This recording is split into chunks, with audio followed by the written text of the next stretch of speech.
नमस्कार, मैं हूं आशीष चित्रांशी और आप देख रहे हैं the news launcher. Supreme court में जस्टिस सूर्यकांत, जस्टिस जयमाल्या बागची और जस्टिस पांचोली की बेंच में आज एसआईआर पर बहुत महत्वपूर्ण सुनवाई थी। आज की सुनवाई पर पूरे देश की नजर थी, क्योंकि पिछली सुनवाई में दलील के साथ ममता बनर्जी खुद काली कोर्ट में सुप्रीम कोर्ट में हाजिर थी। ममता बनर्जी के दलीलों के बाद जिस तरह का रिस्पांस था बेंच का, लगा था कि सुप्रीम कोर्ट पर जितने सबूत, जितनी दलीलें रखी गई हैं, कुछ कंक्रीट निकल करके आएगा। ज्ञानेश कुमार पर चाबुक चलना, रोक देना, ये सब तो बहुत मतलब कल्पना न करिए, सोचिए भी मत। हमने इतना सोचा था कि कुछ अवरोध लगेगा, स्पीड ब्रेकर, बैरिकेडिंग भी नहीं हमने सोचा था। हमने सोचा था कि स्पीड ब्रेकर तो लगेगा, थोड़ी रफ्तार तो कम होगी, मनमानी की रफ्तार, व्हाट्सएप से एसआईआर करवाने की रफ्तार, व्हाट्सएप से आदेश देने की रफ्तार, हर दूसरे दिन सॉफ्टवेयर में चेंज करने की रफ्तार, मनमानी की रफ्तार पर लगाम लगेगी। ये हमें और पूरे देश को एक उम्मीद थी, हल्की फुल्की सी उम्मीद थी। लेकिन आज उन सारी उम्मीदों पर पानी फिर गया है, ये कहने में कतई संकोच नहीं है। पूरे सम्मान के साथ सुप्रीम कोर्ट का भी हम कहिए हाथ जोड़ के सम्मान कर ले, साष्टांग लौट जाए, लेट जाए। सीजेआई साहब का, बेंच का, सबका, बेंच का, स्टूल का, कुर्सी का, सबका सम्मान कर लेंगे।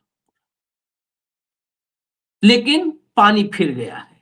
सुप्रीम कोर्ट से आज एक टिप्पणी जो है कि कोई भी नहीं इसमें अवरोध बन सकता है, एक ही टिप्पणी ने ज्ञानेश कुमार को खुली छूट दे दी है। अब ज्ञानेश कुमार को कोई रोकने वाला नहीं है, बिल्कुल खुली छूट है। सूर्यकांत जी के सामने, हमारे माननीय सीजेआई के सामने दीदी, ममता दीदी के जितने सबूत दलील थे, सब धरे के धरे रह गए। तो ले आइए, पूरी इस सुप्रीम कोर्ट की सुनवाई पर हेमंत भाई नजर बनाए हुए थे, हेमंत जी को जोड़ लीजिए, स्क्रीन पर ले आइए। स्वागत है हेमंत भाई। खबरें दिखा देते हैं, हेडलाइन लाइए भैया, दिखाइए जरा headlines. Supreme court warns Bengal against creating SIR hurdles, extends deadline by a week. सीधा लिखा है, सुप्रीम कोर्ट ने बंगाल को चेतावनी दी है, एसआईआर में हर्डल्स जो रुकावटें हैं उसके खिलाफ सुप्रीम कोर्ट ने बंगाल को चेतावनी दी है, बंगाल सरकार को चेतावनी दी है। आप लोग इंतजार कर रहे थे, हम लोग इंतजार कर रहे थे, विपक्ष इंतजार कर रहा था कि ज्ञानेश कुमार को कोई चेतावनी मिलेगी ना, फुल इम्यूनिटी है। अगली हेडलाइन लाइए, अगली हेडलाइन लाइए। सुप्रीम कोर्ट ने नहीं मानी ममता बनर्जी की डिमांड, वोटर लिस्ट के लिए समय तो दिया लेकिन डीजीपी को थमा दिया नोटिस। अगली लाइए हेडलाइन, अगली हेडलाइन लाइए। ये देखिए, ये पूरा हेडलाइन क्या, ये लाइव लॉ का जो है ये ट्वीट है, इसमें हाईलाइटेड पोर्शन बस पढ़ दे रहा हूं, बाकी हेमंत भाई अभी सब डिटेल में बताएंगे तो उनसे सुनिएगा।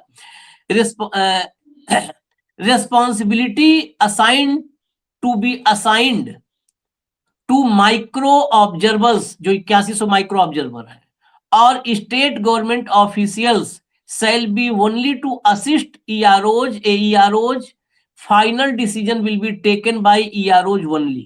ये हाईलाइटेड पोर्शन ही आज पूरे के पूरे, हालांकि आप कहते रहे कि आप वही वाली स्थिति है कि 50% टैरिफ से 18% पे आए, आप गए थे 3% से, 3% टैरिफ था, गए 50% पर, और 50 से जब सामने वाले ने 18 कर दिया तो जश्न मनाया आपने। तो बस इतना ही वही हालत है कि जितना कुछ आपने सोचा था उसमें ये दो लाइनें हैं जिस पर हो सकता है, मतलब खुश होने के लिए गालिब ये ख्याल अच्छा है, तो बस इसी पर आप खुश हो सकते हैं कि ईआरओ को, उसी को अंतिम निर्णय लेने के लिए कहा गया कि वही अंतिम निर्णय लेगा। लेकिन माइक्रो ऑब्जर्वर्स की भूमिका पर बहुत सारी दलीलें दी गई बहुत सारी दलीलें थी। अल्टीमेटली अब ये सारी बात आई, जो कहा ना कि ये सारी बात चुनाव आयोग ने जो लिखा है उसमें भी लिखा है कि सारा पढ़ के वकील साहब ने बताया कि देखिए ये लिखा है, ये माइक्रो ऑब्जर्वर्स डाउट क्रिएट कर रहे हैं कि नहीं कर रहे हैं। फाइनली कहा गया नहीं नहीं नो नो नो, वो जो है फाइनल डिसीजन ईआरओ का होगा। खैर हम ज्यादा क्या कहें, आप थोड़ा वही सुप्रीम कोर्ट से कुछ बयान है उनको सुन लीजिए। भैया एक एक करके सुना दीजिए, इसमें सारे पक्ष आ जाएंगे, एक एक करके सुना दीजिए। हड़बड़ी का कोई बात नहीं है, पहले क्यों नहीं दिया? ईसीआई ने जो ए ग्रेड ऑफिसर है आईएएस और डब्ल्यूबीसीएस 294 ईआरओ मांगा था, पूरा देश में हुआ। यहाँ आउट ऑफ 294 225 में जो ईसीआई का गाइडलाइन उनको तोड़ते हुए बीसी कैटेगरी का डब्ल्यूबीसीएस ऑफिसर दिया है ईआरओ की नाते। ये तो पूरा गलत है, एक नंबर। दूसरा नंबर, बिहार सरकार ने 1000 टेम्पोररी डाटा ऑपरेटर प्रोवाइड किया इलेक्शन कमीशन को। ममता बनर्जी की सरकार 1000 डाटा ऑपरेटर अब तक नहीं दिया। क्यों नहीं दिया? जब माइक्रो ऑब्जर्वर आया तब सुप्रीम कोर्ट में गया, उसका बाद 8500 बी कैटेगरी ऑफिसर का लिस्ट आज सबमिट किया। इलेक्शन कमीशन जो सवाल किया वो जमीनी हकीकत है। ये अपने सरकार का डिपार्टमेंट का काम और इलेक्टोरल रोल का काम, इसमें फर्क है। इसमें एक्सपर्ट है इलेक्शन कमीशन और आप सब सॉफ्टवेयर के सिस्टम में चलता है, इसलिए अच्छा तरीके से ट्रेनिंग होना चाहिए। जो जिस तरीके से जो 8300 micro observer provided by the central government office and organisation, उसको भी ये लोग नजरुल मंच पे पूरा के पूरा 2 दिन 3 दिन ट्रेनिंग देकर उनको काम में लगाया। इसलिए इलेक्शन कमीशन जो बात बताया ये सही बात है, इसको अमल होना चाहिए। चलिए, इलेक्शन कमीशन के प्रवक्ता ये नहीं थे, मैं आपको बता दूं। जैसे आपको कई बार लगा होगा सुनने में ना कि इलेक्शन कमीशन चुनाव आयोग के प्रवक्ता है ना, ये भारतीय जनता पार्टी के नेता शुभेंदु अधिकारी थे, इलेक्शन कमीशन के प्रवक्ता नहीं थे। अब जरा वकीलों की तरफ चलते हैं, पहले वकील को सुनवाइए। वेस्ट बंगाल का जो पूरा याचिका सूचीबद्ध हुआ उसमें जो मेन बातें निकल करके आई कि स्टेट गवर्नमेंट को पिछले तारीख पे यानी कि 19 जनवरी को और 4 फरवरी को भी आदेश दिया गया था कि वो इलेक्शन कमीशन को जो भी मैन पावर की जरूरत है उसको state of West Bengal provide करेगी, लेकिन उन्होंने 7 तारीख तक कोई मैन पावर प्रोवाइड नहीं किया था। इसके मुतालिक एक ईमेल दिया गया था इलेक्शन कमीशन के द्वारा स्टेट गवर्नमेंट को मुहैया कराएं। आज कोर्ट के अंदर उन्होंने 8505 क्लास बी ऑफिसर्स की एक लिस्ट सौंपा गया, उसकी कॉपी दिया गया। उसी मुतालिक आज माननीय सर्वोच्च न्यायालय ने फर्दर डायरेक्शन इशू करते हुए कहा है कि डिस्क्रिप्शन के आधार पर इलेक्शन कमीशन 8505 में से जितने ऑफिसर्स की जरूरत है वो रखेगा और उनका सेवा कल 5 बजे शाम तक complete list state of West Bengal को देना है। उसके तुरंत बाद उनको उनकी सेवा लेनी है, जो भी ट्रेनिंग वगैरह देना है वो देते रहेंगे और साथ साथ उनकी सेवा भी लेते रहेंगे। और इसके मुतालिक एक compliance affidavit state of West Bengal को इलेक्शन कमीशन को भी माननीय सर्वोच्च न्यायालय को देना है कि सर्वोच्च न्यायालय के आदेश का पालना स्टेट गवर्नमेंट ने कितना किया और उसके हिसाब से इलेक्शन कमीशन ने कितना मैन पावर को यूटिलाइज किया।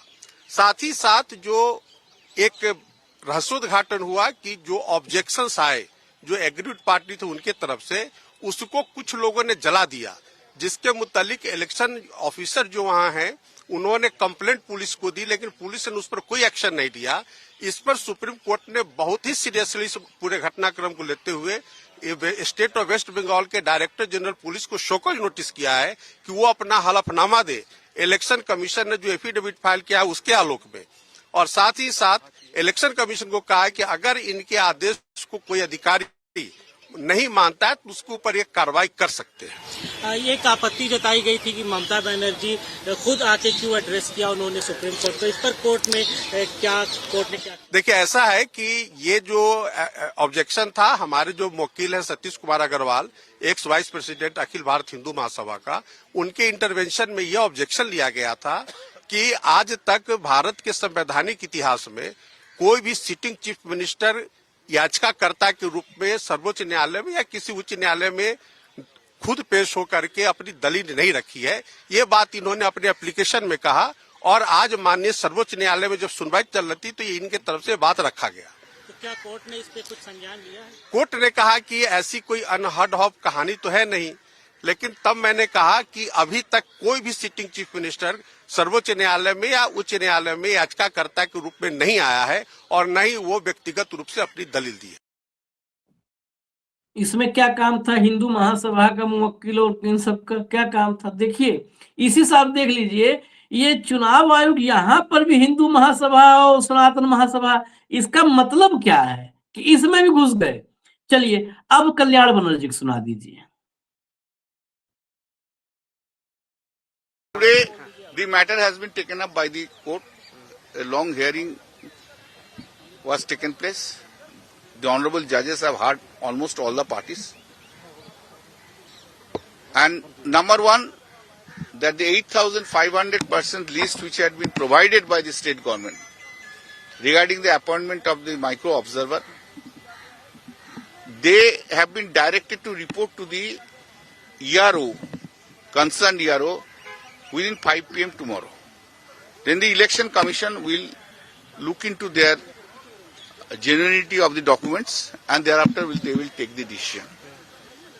All the micro observers will look into the documents which will be submitted and which had been submitted. Therefore it is open, again open. Then the court has said that the ERO will take the final decision, whose names will be there or whose names will not be there. Till now, the ERO has taken the decision, but it has been kept pending for micro observer, macro observer, etc. That is gone. Whatever the ERO has taken a decision, that decision is final. And ERO will take the decision by uninfluenced by any of the directions given by the Election Commission. And this the micro observer will assist them, restricted to understanding the names of the Bengalis, etc. The court has also said that those who have filed the objection, that objection will be heard also by the EROs, and that will be dealt with in accordance with law. Now,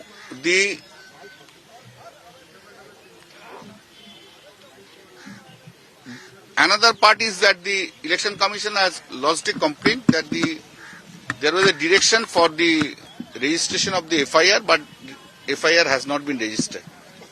For that reason, the court has asked the Director General of Police to submit an expansion to that extent. What is the allegation and that? These are the matters. Nutshell, matter would be heard on Monday. So many observations have been fallen from the court, but the court is very clear. Number one point, for logical discrepancy, in the name of the logical discrepancy, you can't delete the names of the genuine voters. This is most important. If there is some minor mistake, for that reason it cannot be done. Difference of the grandfather and the grandson age, that's not the criteria. It is also not the criteria that the mother's age is and the elector's age is little difference. That's also not the criteria. These are the things have been observed. Hemant भाई, आप थोड़ा और ध्यान से देखे हैं। मैं तो आपके इस पर जो है, जब आपने सारा कुछ इकट्ठा कर लिया तब इस कार्यक्रम पे हम लोग आए। मुझे अभी कुछ डाउट है, कुछ कंफ्यूजन है। एक तरफ सीधा सीधा है कि अब कोई भी इसमें अवरोध, कोई हर्डल नहीं बन सकता है। एसआईआर होगा ही होगा, कोई हर्डल नहीं पैदा कर सकता, इसमें बाधा नहीं बन सकता। लेकिन दूसरी तरफ ये माइक्रो ऑब्जर्वर वाला जो मामला है, क्या इसमें पीछे से कई बार होता है ना कि इतना ये भी है कि नहीं भाई सब कुछ ओके है, लेकिन एक दांव न्यायिक अपना ऐसी चूड़ी कस दी है जिससे चुनाव आयोग की जो असली मंशा थी उस पर कंट्रोल लग सकता है क्या? ये मेरा डाउट है, मैं क्लियर करना चाहता हूं। क्योंकि अगर माइक्रो ऑब्जर्वर, क्योंकि अब तक सुप्रीम कोर्ट का मैंने भी हियरिंग का एक हिस्सा देखा, करीब 15 मिनट मैंने देखा था, तो उसमें दलील जो दे रहे थे कि कई जगह पर ईआरओ की तरफ से क्लियरिटी है, लेकिन माइक्रो ऑब्जर्वर वाला जो राय है वो पेंडिंग शो कर रहा है। अब यानी ईआरओ के बाद माइक्रो ऑब्जर्वर अपनी राय रख सकता है। अब ये क्लियरिटी हो गई कि कोई माइक्रो ऑब्जर्वर, कोई ऑब्जर्वर हो, फाइनल डिसीजन ईआरओ का होगा। ईआरओ को सजेस्ट बस कर सकता है, उसको हेल्प कर सकता है प्रोसेस में माइक्रो ऑब्जर्वर। वो निर्णय माइक्रो ऑब्जर्वर का नहीं होगा कि किसी को हटा दे, किसी को सुनवाई में जोड़ दे, हटा दे। ये काम ईआरओ के पास होगा। क्या यहां पर मामला गड़बड़ हो गया है क्या? क्योंकि हमको सतही तौर पर लगा कि वाकई मामला सुप्रीम कोर्ट ने कुछ एकदम एक तरफा मामला है सुप्रीम कोर्ट से, लेकिन क्या ऐसा है कि सुप्रीम कोर्ट से एक तरफा नहीं है मामला, चुनाव आयोग को अंदर तक, अंदर वाला घाव हुआ है क्या? ये मेरा डाउट है आपके लिए। महेश भाई नमस्कार, आपको सारे दर्शक साथियों को भी। देखिए शुरू में तो एक छोटी सी करेक्शन है। आपने कहा कि बेंच के अंदर आदित्य पंचोली थे, वो नहीं थे आज। उनकी जगह पर आज जस्टिस एनवी अंजारिया थे, यानी अच्छा, कि हाँ, बेंच अच्छा। पे आज जस्टिस चीफ जस्टिस थे सूर्यकांत साहब, जस्टिस हाँ, जयमाला बागची और जस्टिस एनवी अंजारिया, ये तीन थे। हाँ, छोटा सा करेक्शन है, ये कई बार हो जाता है ठीक। Slip of tongue. हाँ, नंबर एक। नंबर दो, आपने कहा, देखिए ये मूल मुद्दा क्या है, हम्म, कंफ्यूज मत होइए आप भी। तृणमूल हम्म, कंफ्यूज है, आप भी कंफ्यूज मत होइए। हम्म, छोटी सी बात क्या है कि ये एसआईआर, इसके पीछे मंशा क्या है? पहला सवाल, क्या ये होनी चाहिए, नहीं होनी चाहिए? दूसरा सवाल, क्या ये संविधान सम्मत है या हाँ या ना? चौथा सवाल, जो इसको करने की प्रक्रिया अपनाई जा रही है वो उचित है या अनुचित है? जिस जल्दबाजी में, जिस व्हाट्सएप संदेशों के जरिए, जिस तरह रोज के सॉफ्टवेयर बदलने से, आज ये सॉफ्टवेयर, कल वो सॉफ्टवेयर, परसों वो सॉफ्टवेयर, फिर बाहर से 8,000 माइक्रो ऑब्जर्वर लाने से, ऐसी क्या आफत हो रखी है देश के अंदर कि ये एसआईआर करानी जरूरी है? इन सवालों के सारे के जवाब आप भी समझ गए होंगे, दर्शक भी समझ गए। ममता बनर्जी आ गई, कपिल सिब्बल आ गए, अभिषेक मनु सिंह भी आ गए, बड़े बड़े तोपची आ गए, सारी बात। मैं इसको क्योंकि हमने पहले दिन से 10 जुलाई को पहला शो किया था, और जो बात उस दिन कही थी आज के शो को यूं रिपीट कर सकते हैं आप, यूं कही, एक भी शब्द का फर्क नहीं। अंग्रेजी में एक शब्द है बैलेंसिंग एक्ट।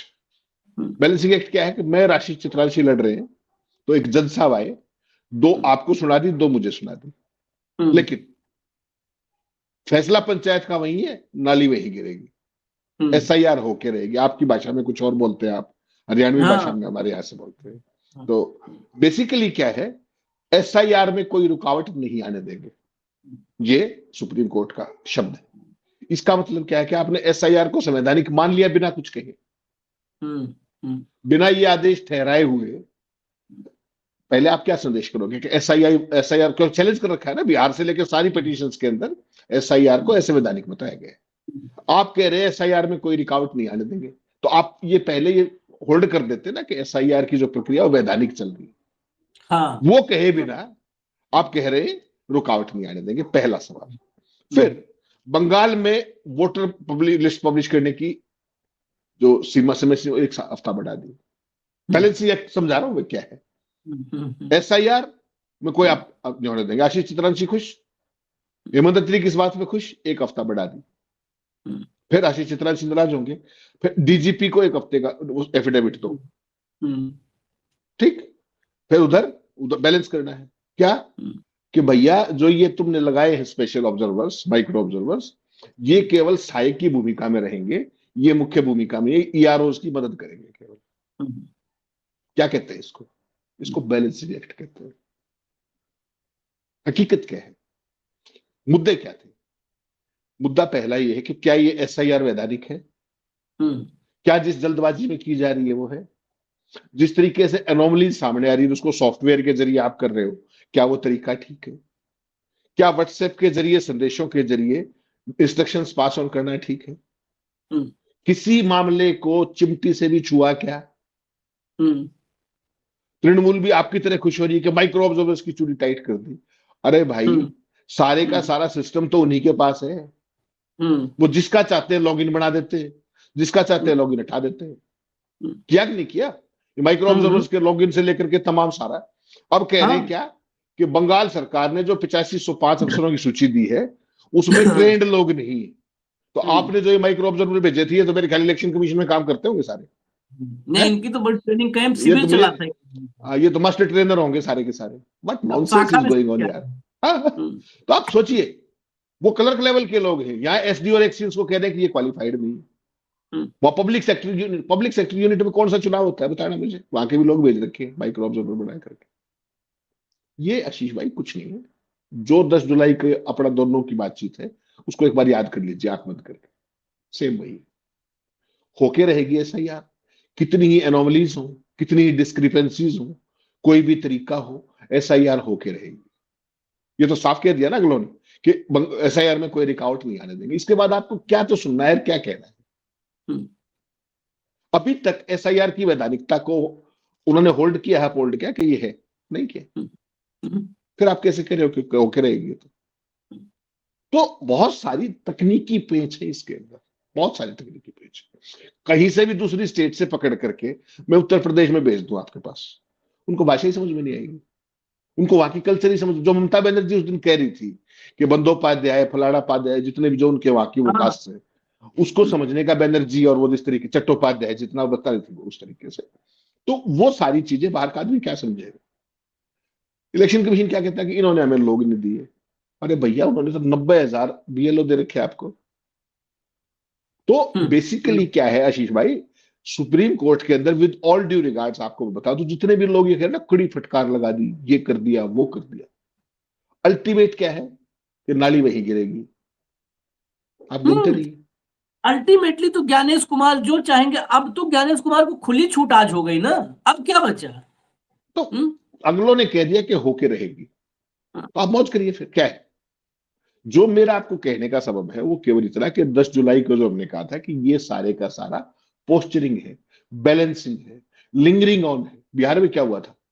चुनाव हो गया, ठीक, उसके बाद वो गए श्रीमान जी सुप्रीम कोर्ट के अंदर कि साहब ये गलत हो गया, उसको धमका के भगा दिया, तुम्हारी वोट ही कितनी आई प्रशांत किशोर की पार्टी को। तो बंगाल के अंदर भी यही तैयारी है, कोई गलत फहमी मत रखिए, और आप सारा जो कुछ है ना वो कर लीजिए। उसके बाद भी वोटर लिस्टों का असली मालिक कौन है?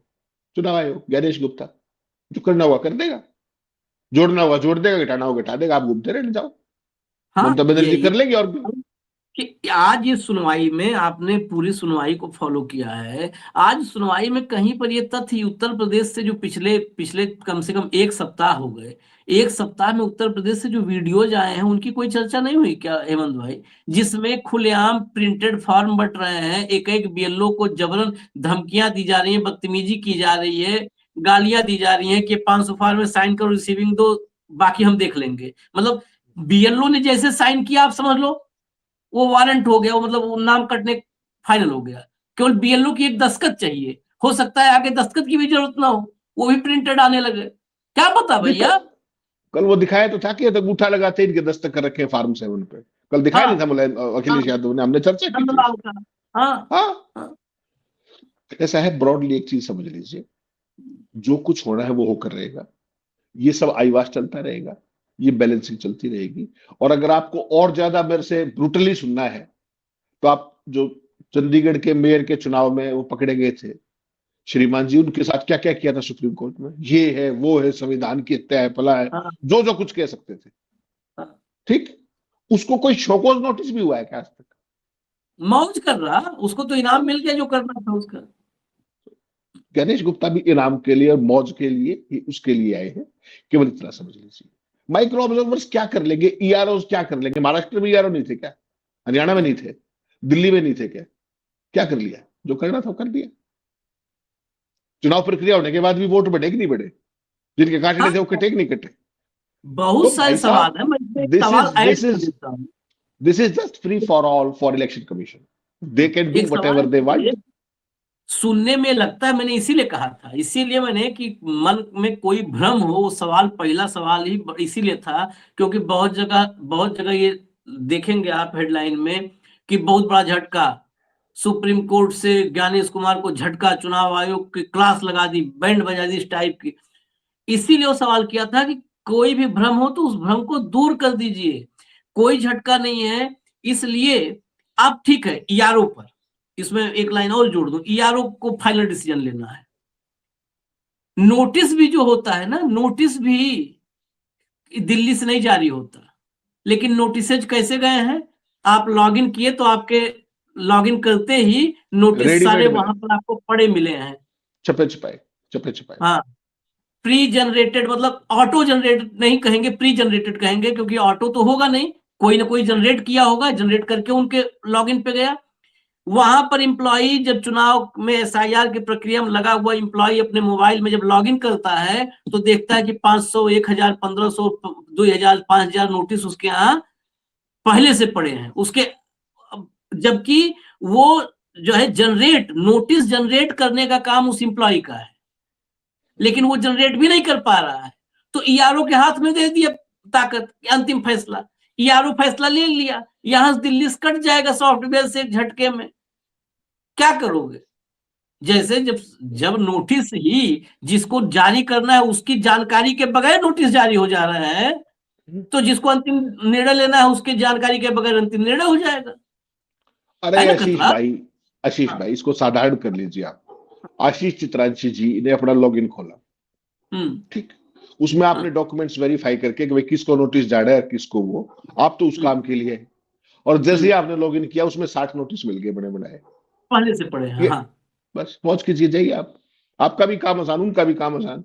उनको पता है टारगेट कौन, आपको थोड़ी पता है, उनको तो पता है। तो उन्होंने उस टारगेट के हिसाब से वो नोटिस छाप दिए।